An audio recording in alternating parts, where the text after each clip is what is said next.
پھر میرے خریف کی ایک بیک کک میرے چہرے پہ لگی اور میں لڑکھڑا کر گر گیا۔ یہ گرنا میرے حق میں بہت مفید ثابت ہوا، بلکہ یوں کہنا چاہیے کہ مجھے ایک نئی زندگی دے گیا۔ جب میں گرا تو کلہاری برادران کی چمکیلی کلہاری میرے سر کے بالوں کو چھوتی ہوئی گزری۔ سچ کہتے ہیں کہ کبھی کبھی مصیبت بھی رحمت بن کر آتی ہے۔ کلہاری بردار کا دوسرا وار میں نے زمین پر پلٹنی کھا کر بچایا۔ اپنے جسم کو اس طرح رول کرنا میرے لیے سلامتی کا ایک نیا راستہ کھول گیا۔ میں اس کڑے میں گرا جہاں کچھ دیر پہلے میں اور کاشف چھپے تھے۔ اس کڑے میں 1 منٹ پہلے میری رائفل بھی گری۔ گڑے میں گرتے ہی میں نے رائفل کی تلاش میں دیوانوں کی طرح ہاتھ چلائے اور رائفل میرے ہاتھ میں آ گئی۔ رائفل کا ٹھوس لمس حسینہ عالم کے لمس سے بھی بڑھ کر خوشگوار تھا۔ میں نے کیچڑ میں لتری ہوئی رائفل اپنے دونوں حریفوں کی طرف سیدھی کی تھی۔ کلہاری برادر تو جہاں کا تھا کھڑا رہ گیا، مگر دوسرا شخص بلا کی پھرتی سے جاریوں میں گم ہوا۔ میں نے اس کے حکم میں فائر کرنا چاہا، مگر پھر ارادہ بدل دیا۔ جاریوں پر گولی ضائع کرنے کے سوا فائر کا اور کوئی فائدہ نہ تھا۔ ہینڈز اپ، میں نے گرج کر کہا۔ کلہاری برادرار کو میری بات سمجھ میں نہ آئی، تاہم اس نے پسپائی کا اظہار کرتے ہوئے کلہاری گرائی۔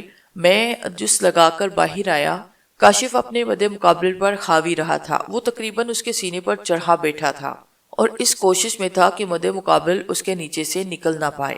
چھوڑ دو اس کو، میں نے کاشف سے کہا۔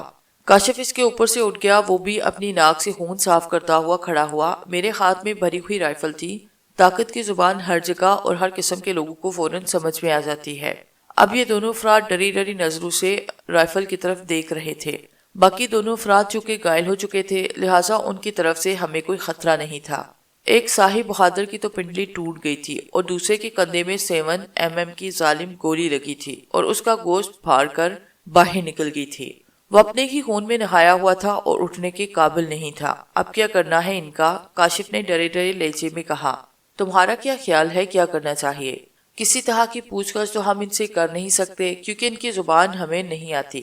ویسے بھی پوچھ گچھ کا ٹائم نہیں، تم نے دیکھا ہی ہے کہ ایک بدبخت یہاں سے بھاگ گیا ہے۔ وہ کسی بھی وقت اپنے چاچے مامے لے کر واپس پہنچ سکتا ہے، تو پھر نکلے یہاں سے۔ تو جو 2 شتونگرے تیرے سامنے کھڑے ہیں یہ تیرا پیچھا نہیں فرمائیں گے؟ تو پھر کرو نہ جو کرنا ہے، کاشف نے جلا کر کہا۔ حملہ آوروں سے 10 بدس لڑائی کرنے کے بعد ایک عجیب سی بے چینی میرے اندر اود کر آئی تھی۔ کچھ پرانی حابیدہ لہریں جسم میں اٹھ رہی تھی اور پورے جسم میں سراپے کا ایک کایا پلٹ کر پیدا کر رہی تھی۔ ہمارے پاس کوئی رسی وغیرہ نہ تھی کہ ان افراد کو باندھ کر یہاں سے بھاگ نکلے۔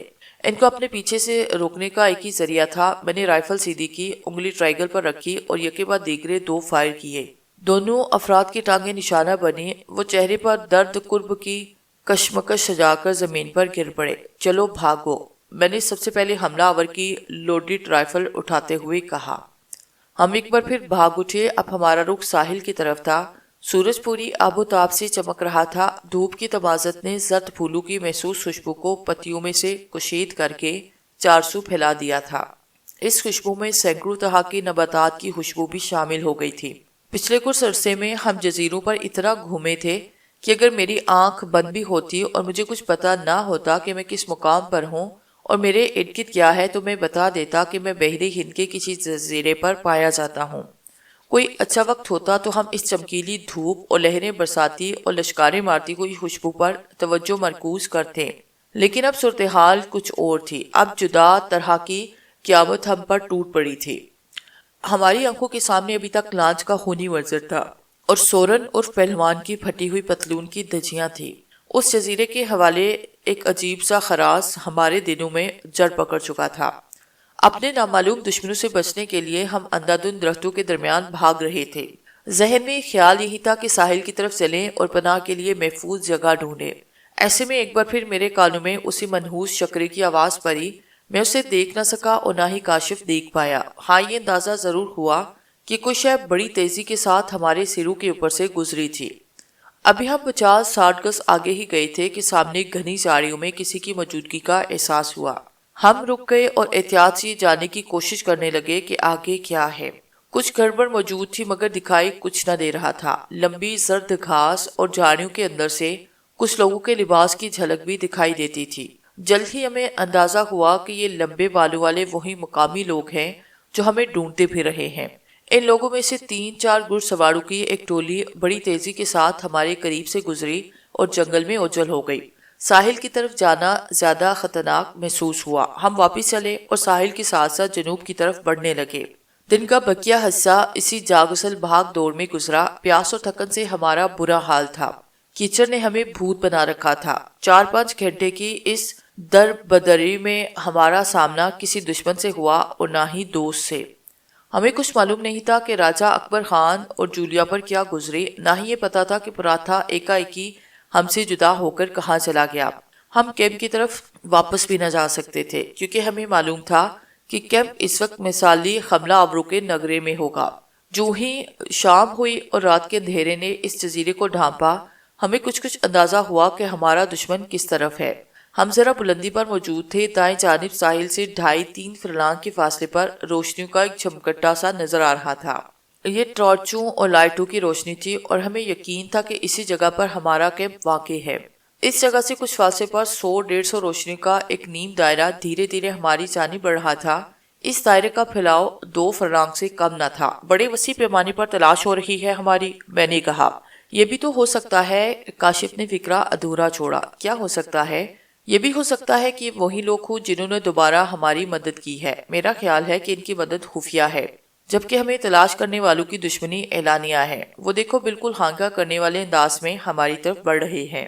جنگلوں میں انتہا خطرناک جانوروں کا شکار کیا جاتا ہے، مگر ہم نے بگاڑا کیا ہے ان کا؟ یہ تو تمہیں معلوم ہوگا یا پھر ان لوگوں کو، میں نے کہا۔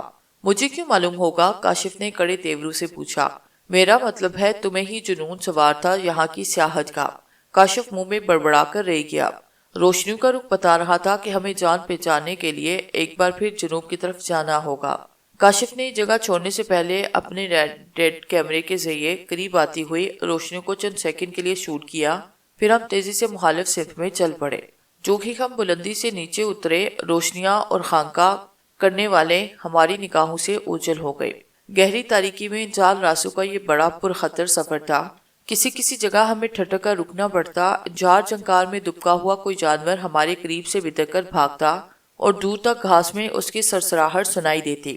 سہ پہر کے وقت ایک جگہ پودوں میں سے کوئی کیڑا کاشف کی کمر پہ پھر گیا تھا۔ اس کی کمر پر 2-3 جگہ سرخ غبار سے نمودار ہو گئے تھے۔ جہاں راستہ زیادہ مشکل نظر آتا، وہاں ہم بڑی احتیاط کے ساتھ چند سیکنڈ کے لیے ٹارچ روشن کر لیتے۔ ہم بہت زیادہ تھک گئے تھے، خاص طور سے کاشف کا تو برا حال تھا۔ ایک جگہ وہ بیٹھ ہی گیا۔ جہاں وہ بیٹھا وہاں لمبی زرد گھاس موجود تھی۔ اس گھاس میں کوئی کیڑا مکوڑا یا سانپ نکل کر ہم پر حملہ آور ہو سکتا تھا، مگر ہم خطرات میں یوں گرے ہوئے تھے کہ اب عام قسم کے خطرات ہمارے لیے اہمیت کھوتے جا رہے تھے۔ ہم نے ایک پتھر سے ٹیک لگائی، سانسیں درست کرنے کی کوشش کرنے لگے۔ ہم نے سارا دن بھاگ دوڑ کی تھی، اس کے باوجود اب بھی ہم اپنے کیمپ سے زیادہ دور نہ تھے۔ بمشکل 1-1.5 میل کا فاصلہ ہوگا۔ اچانک بیٹھے بیٹھے مجھے ایک شک سا ہوا۔ ہمارے عین سامنے 5 فٹ اونچی زرد گھاس میں کوئی رہنا سا موجود تھا۔ میں نے آگے بڑھ کر تاریکی میں اس رہنے کو دیکھنے کی کوشش کی۔ ایک ہاتھ سے لمبی گھاس کو ایک جانب ہٹایا اور ٹارچ کا روشن دائرہ چند سیکنڈ کے لیے اپنے سامنے پھینکا۔ مجھے قدرتی کھو نظر آئی۔ کھو کا دہانہ بڑے اچھے طریقے سے گھاس میں چھپا ہوا تھا۔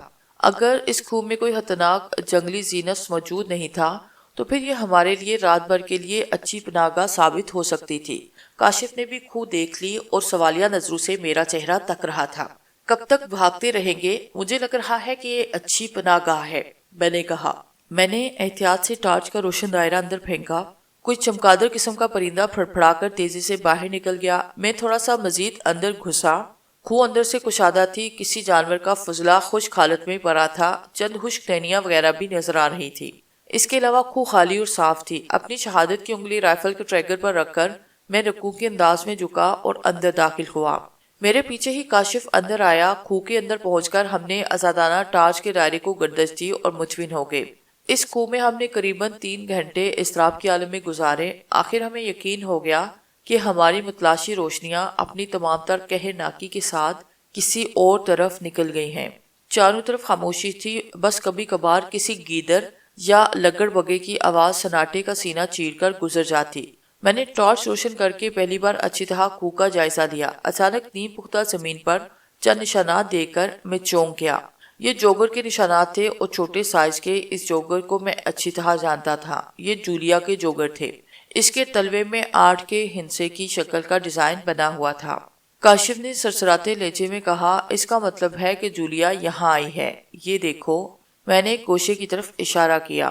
یہاں سیاہ ڈبہ سا نظر آ رہا تھا۔ ہم نے بغور دیکھا، یہ اکبر خان کی پھینکی ہوئی نسوار لگتی تھی۔ تھوڑی سی تحقیق کے بعد ثابت ہوا کہ یہ اکبر خان کے ہونٹ سے نکلی ہوئی نسوار ہے۔ اب اس امر میں شک و شبے کی کوئی گنجائش نہ رہ گئی تھی کہ کل کسی وقت جولیا اور اکبر خان اس کنویں میں موجود رہے ہیں۔ عین ممکن تھا کہ ان کے ساتھ راجہ بھی ہوتا۔ ہم کنویں کے اندر سے قدموں کے جو نشان دیکھ رہے تھے وہ صرف جولیا کے جوگر کے تھے یا پھر ایک دو نشانات اکبر خان کے چپل کے تھے۔ کاشف بولا، لگتا ہے کہ کل جولیا اور اکبر خان بھی ہماری ہی طرح کیمپ سے بھاگے ہیں اور پناہ کے لیے اس کنویں میں آئے ہیں۔ ہو سکتا ہے کہ انہیں بھی ہماری طرح ماسک والوں نے خطرے سے آگاہ کر دیا ہو۔ میں کنویں کے دہانے پر پہنچا، چند سیکنڈ کے لیے ٹارچ چلا کر ارد گرد کی زمین کا جائزہ لیا۔ زمین کی گواہی یہی تھی کہ جولیا اور اکبر خان یہاں اکیلے آئے ہیں اور اکیلے ہی واپس گئے ہیں۔ عین ممکن تھا کہ وہ چند گھنٹے یہاں رہے ہوں گے اور پھر ارد گرد خطرہ محسوس کر کے یہاں سے نکل گئے ہوں، یا پھر انہوں نے کسی زیادہ محفوظ پناہگاہ کی تلاش ہو۔ میں اور کاشف واپس کنویں میں آئے، اس صورتحال پر تبصرہ کرتے رہے۔ جولیا اور اکبر خان کے بارے میں ہمارے خدشات کسی حد تک کم ہو گئے۔ اندازہ ہوتا تھا کہ وہ کیمپ سے نکلنے میں کامیاب رہے ہیں اور ہماری ہی طرح اب تک خود کو حملہ آوروں سے محفوظ رکھے ہوئے ہیں۔ ہماری گفتگو جولیا، اکبر خان اور راجہ وغیرہ کے گرد گھومنے لگی۔ ہم قیافہ لگانے کی کوشش کر رہے تھے کہ وہ اپنے بچاؤ کے لیے کیا کر سکتے ہیں اور کہاں جا سکتے ہیں۔ اگر تو وہ ہماری ہی طرح کسی کشتی کی تلاش میں ساحل کی طرف گئے تھے تو ان کی سلامتی مشکوک تھی۔ ہم جان چکے تھے کہ ہمیں تلاش کرنے والے ساحل کی جانب پوری طرح چوکس ہے اور ممکن ہے کہ جہاں جہاں کشتی لانچ وغیرہ میں موجود ہو وہاں خصوصی نگرانی کی جا رہی ہو۔ کاشف کو اور مجھے زیادہ پریشانی جولیا کی طرف سے تھی۔ وہ نوجوان اور خوبصورت تھی۔ اس خطرناک علاقے اور خطرناک لوگوں میں اس کی حیثیت وہی تھی جو درندوں سے بھرے ہوئے جنگل میں تنہا ہرنی کی ہو سکتی ہے۔ یہ لوگ ہمارے پیچھے پڑے ہوئے تھے، ہمارے لیے ابھی تک اجنبی تھے۔ ہم ان کی زبان بھی نہ سمجھتے تھے۔ ان کے رنگ سانولے تھے، خد و خال میں تامل لوگوں کی سی جھلک ملتی تھی، تاہم ناک ذرا سی چپٹی اور پپوٹے بھاری تھے، جس طرح تھائی یا ملاشین لوگوں کے ہوتے ہیں۔ ابھی تک جو افراد بھی ہمیں ملے وہ صورتوں سے کافی کرہت اور بدلحاظ نظر آتے تھے۔ ایسے لوگوں سے کسی خیر کی توقع بیکار تھی۔ ہمیں اندازہ تھا کہ اگر کہیں جولیا ان کے ہتھے چڑھ گئی تو وہ اس سے برا سلوک کریں گے۔ باتوں باتوں میں ہماری گفتگو کا رخ جولیا کی طرف ہوا۔ وہ عجیب لڑکی تھی، نہایت خوبصورت لیکن نہایت عرضہ۔ اس نے اپنے آپ کو شاہراہ عام بنا رکھا تھا۔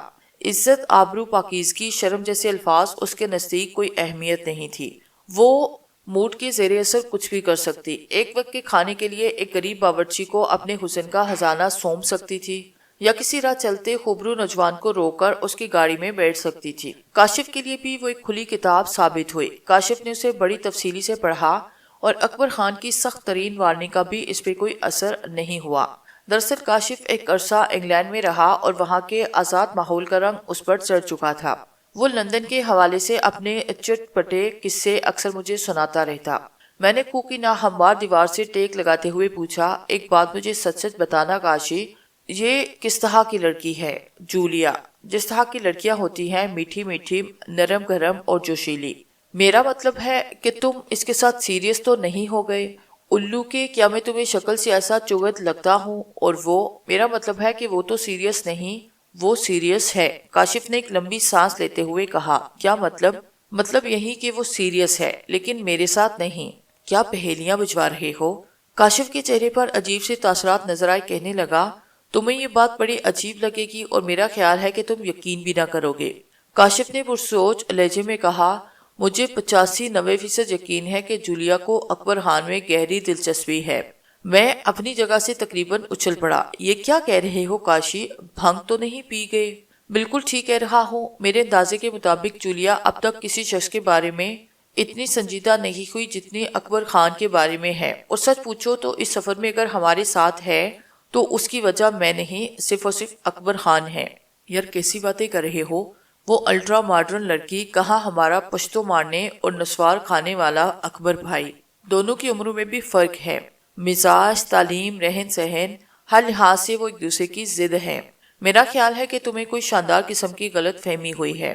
شاندار قسم کی صحیح فہمی ہوئی ہے، کاشف نے ٹھسے سے کہا۔ سچ پوچھو تو میرے ساتھ تو اس کا تعلق وہی فلرٹ اور وقت گزاری والا ہی تھا. میں نے بھی اسے وقت گزاری سمجھا. جولیا کے دماغ کی اصل ڈور تو اکبر خان کے ساتھ بندھی ہوئی ہے. اکبر خان اس کے لیے ایک بلند و بالا قلعے کی طرح ہے جس پر کمند ڈالنے اس نے بے شمار منصوبے بنائے اور بگاڑے. پھر دیکھو کمال یہ ہے کہ ابھی تک تم سب میں سے کسی کو شبہ تک نہیں کہ اس کی نگاہ کا اصل نشانہ کون ہے. میں سناٹے کی کیفیت میں کاشف کی باتیں سن رہا تھا. نہ جانے کیوں مجھے احساس ہو رہا تھا کہ شاید کاشف ٹھیک ہی کہہ رہا ہے. ایک دو موقع پر مجھے بھی بالکل مہوم سا شک پڑا کہ جولیا اکبر خان کی طرف متوجہ ہے. میرے ذہن میں شروع کا وہ منظر گھوما جو ہمارا کیمپ ملین پین کے گھنے درختوں میں تھا اور شدید بارش کے باوجود جولیا کا ہیما گھر گیا تھا. وہ صبح دم اکبر خان کے بستر پر سوئی پائی. اس کے علاوہ بھی اس طرح کے چھوٹے موٹے واقعات موجود تھے. کس سوچ میں کھو گئے. کاشی نے اپنے محسوس انداز میں کہا. یہ دنیا ہے, یہاں چہرے پر چہرہ سجایا جاتا ہے.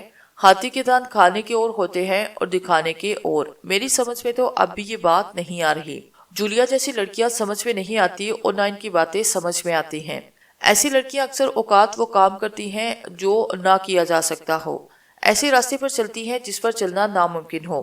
تم ہر لڑکی کی آرزو تو نہ سمجھو. وہ تو ایک بھلی بھانس تھی, بابل کے کھونٹے پر بندھی ہوئی گائیں.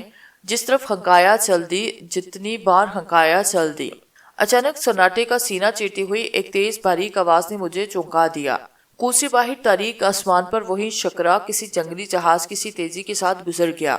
میرا دل گواہی دیتا تھا کہ یہ پرندہ بھی اب تک پیش آنے والے پر اسرار واقعات کی ایک کڑی ہے. لیکن میں اس سلسلے میں کاشف سے بات کر کے اس سے ایک لمبی تقریر سننا نہیں چاہتا تھا. مجھے معلوم تھا کہ وہ میری اس بات کو بھی اس طرح رد کر دے گا جس طرح پہلی باتوں کو کر چکا ہے.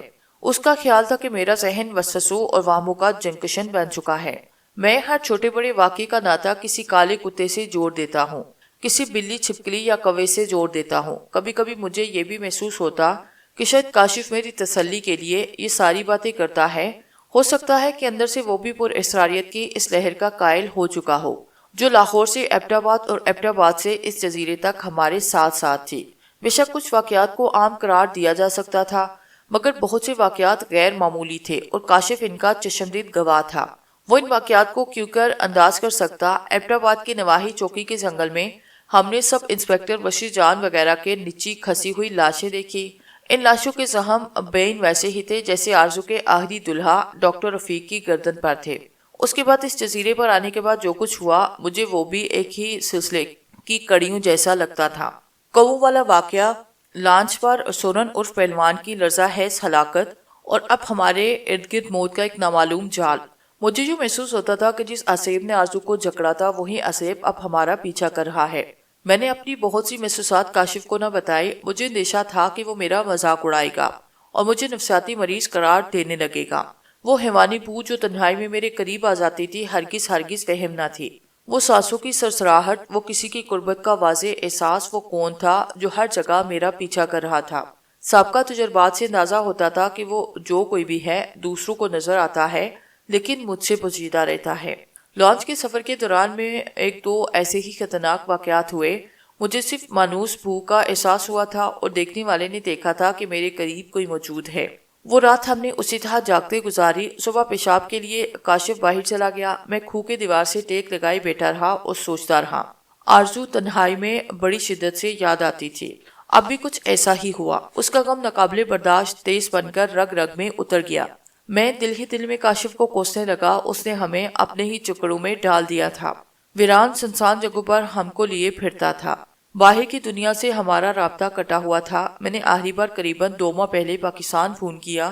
یہ فون میں نے سنگاپور کی ایک مصروف شاہراہ سے کیا. روتی سسکتی بھابھی سمن سے میری مختصر بات ہوئی. انہوں نے والد کی بیماری کی اطلاع دی اور بتایا کہ آرزو کا ابھی تک کچھ پتہ نہیں. تاہم پولیس کو کوئی تھوڑا بہت سراغ ملا جس کے بعد چند مزید افراد کو شامل تفتیش کیا گیا تھا. اب اس فون کال کو 2 ماہ بیت چکے. معلوم نہیں تھا کہ اس نئی تفتیش کا کیا نتیجہ نکلا تھا. خیالی گھوڑے دوڑاتے دوڑاتے اچانک میں چونکا. کاشف کو گئے کافی دیر ہو گئی تھی. میں نے قریباً 5 منٹ تک مزید انتظار کیا, پھر اسے دیکھنے باہر آیا. رات کی تاریکی اب دن کے اجالے میں تبدیل ہو رہی تھی. جزیرے کے صاف شفاف آسمان پر پرندوں کی قطاریں تھیں.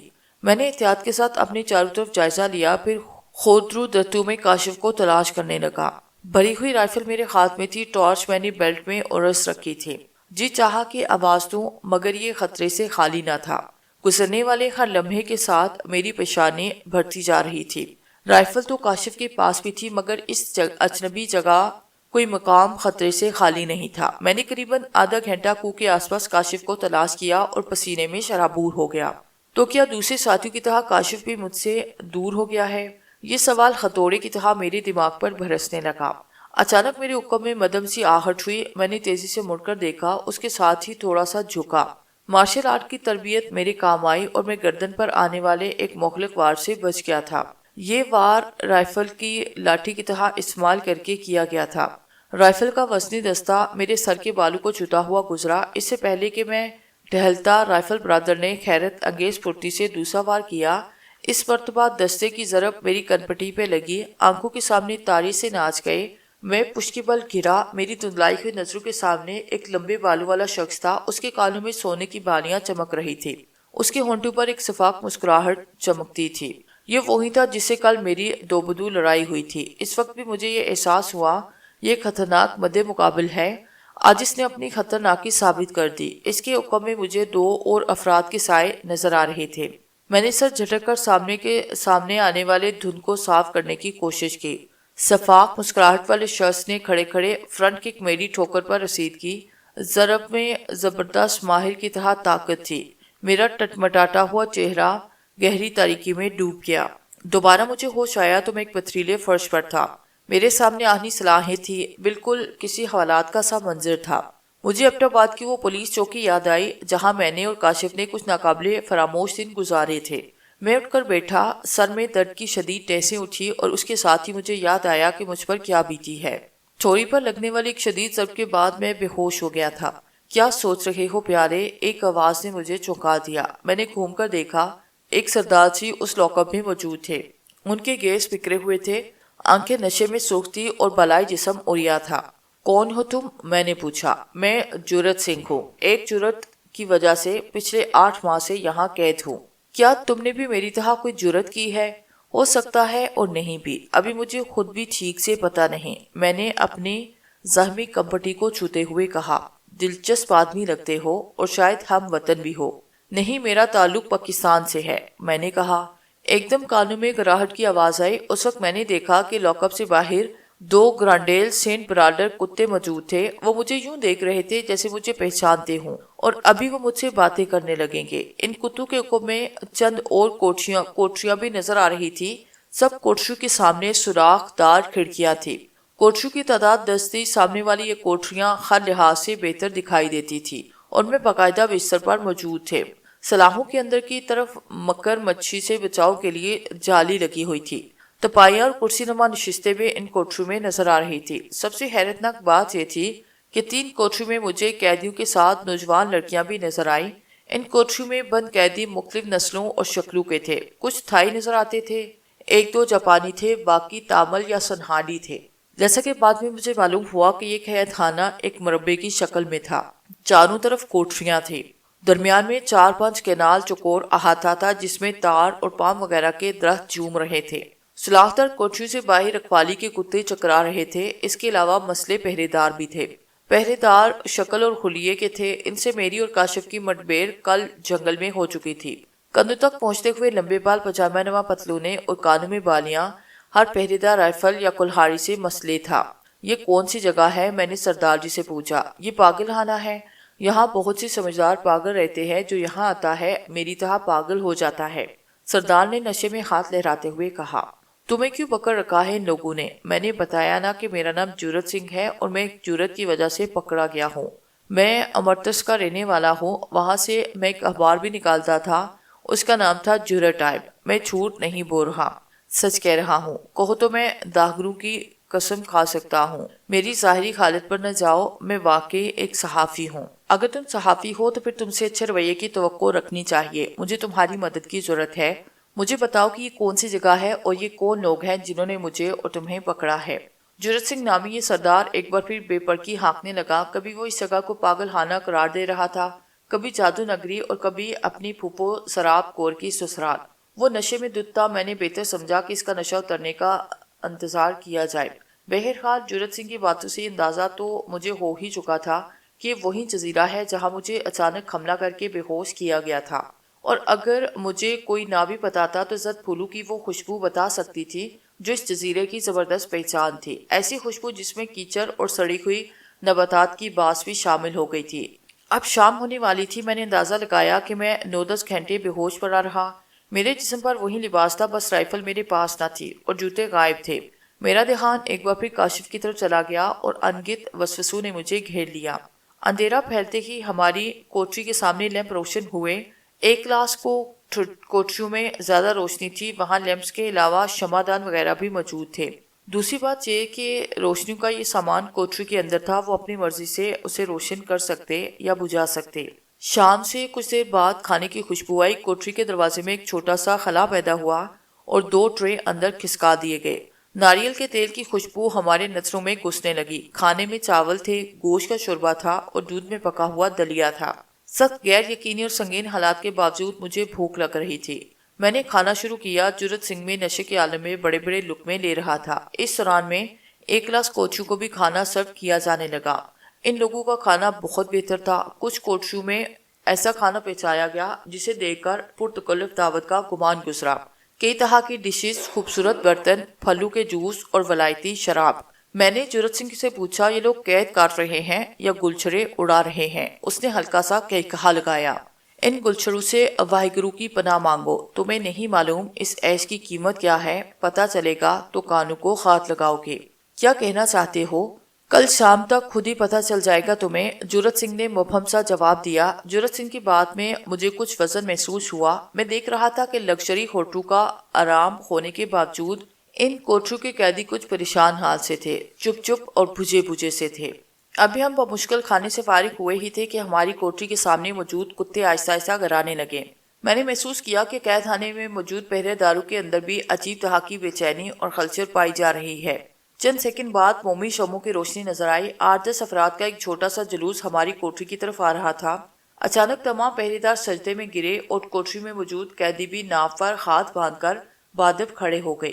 جرت سنگھ بھی کھڑا ہوا۔ میں بدسور بیٹھا ہوا تھا۔ اس نے گھبرائے ہوئے انداز میں میرا بازو کھینچا اور سرگوشی میں بولا، اوئے کھوتے، کیوں مصیبت کو ماسی کہہ رہا ہے؟ کھڑا ہو جا، نہیں تو کبھی کھڑا نہ ہو سکے گا۔ جرت سنگھ کی آواز سے لگتا تھا کہ اس کا نشہ چند سیکنڈ میں ہرن ہو چکا ہے۔ وہ گھٹنوں پر زور دے کر کاہلانہ انداز میں کھڑا ہوا۔ ذرا دیر میں نے اپنے سامنے ایک عجیب منظر دیکھا۔ ایک سرخ و سفید شخص جس کا قد 6.5 فٹ سے بھی نکلتا ہوا اور شانے افق تا افق پھیلے ہوئے تھے، میرے سامنے کھڑا تھا۔ اس کی شہد رنگ شانوں تک پہنچ رہے تھے اور کانوں میں بڑی بڑی جراؤ بالیاں تھی۔ اس کی شکل دیکھ کر میرے رونگٹے کھڑے ہو گئے۔ کبھی کسی بزرگ کا قول سنا تھا کہ ہر انسان کے اندر ایک جانور ہوتا ہے، اور کبھی کبھی یہ جانور انسان پر اتنا حاوی ہوتا ہے کہ انسان کی شکل بھی اس جانور سے ملنے لگتی ہے۔ میرے سامنے جو شخص کھڑا تھا وہ سرتپا انسان تھا۔ اس کا چہرہ انسانوں جیسا تھا، مگر جب غور سے اس کا چہرہ دیکھا جاتا تو محسوس ہوتا کہ انسانی کاندھوں پر ایک بھیڑیے کا سر رکھا ہے۔ خدا کی پناہ، ایسی مشابہت تھی کہ روح تک لرز اٹھی تھی۔ اس شخص کے کان، آنکھیں، ہونٹ، رخسار سب انسانوں جیسے تھے، لیکن ان اعضاء کا مجموعی تاثر 100% بھیڑیے کا تھا۔ وہ براہ راست میری آنکھوں میں آنکھیں ڈال رہا تھا۔ تم انگلش جانتے ہو؟ بھیڑیے کے منہ سے بھیڑیے جیسی گراہٹ نکلی۔ میں نے اس بات میں سے ہلایا۔ میں تمہیں یہاں دیکھنا نہیں چاہتا تھا، اس نے کہا۔ کیا مطلب، کون ہیں آپ؟ میں نے ہمت کر کے پوچھا۔ تم مجھے جانتے ہو بڑی اچھی طرح۔ میں نے آپ کو پہلے کبھی نہیں دیکھا، میں نے کہا۔ میں اس کی آنکھوں میں دیکھنے سے اعتراض کر رہا تھا۔ اس کی آنکھوں میں کچھ ایسی بات تھی کہ روح لرز اٹھتی۔ پہرے دار ابھی تک سجدہ ریز تھے۔ وہ 2 قدم چل کر آگے آیا۔ تمہاری آنکھوں کے سامنے پردہ ہے، بہت جلد یہ پردہ ہٹ جائے گا۔ مجھے اور میرے ساتھی کو کیوں پکڑا گیا؟ ہم سے کون سا جرم سرزد ہوا؟